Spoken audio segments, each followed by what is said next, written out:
Bago tayo magsimula, ipollow mo muna ang page na ito para updated ka sa latest na lotto results, tips, at mga kaalaman tungkol sa loto. Mga kaloto, alam nyo ba na kahit hindi jackpot, possible ka pa ring manalo sa loto kung may tumamang numero or number ka?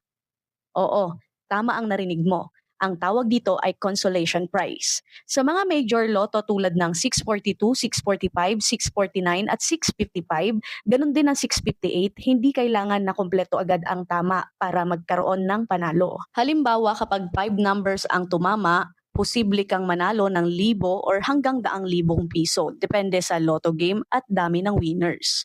Kapag 4 numbers naman ang tumama, may consolation prize pa rin, maaaring daan hanggang libu-libong piso. At kahit 3 numbers lang ang tumama, may fixed amount pa rin sa ilang lotto games. Pero tandaan, hindi pare-pareho ang halaga ng consolation prize dahil nakadepende ito sa dami ng nanalo at hati-hatian ng premyo.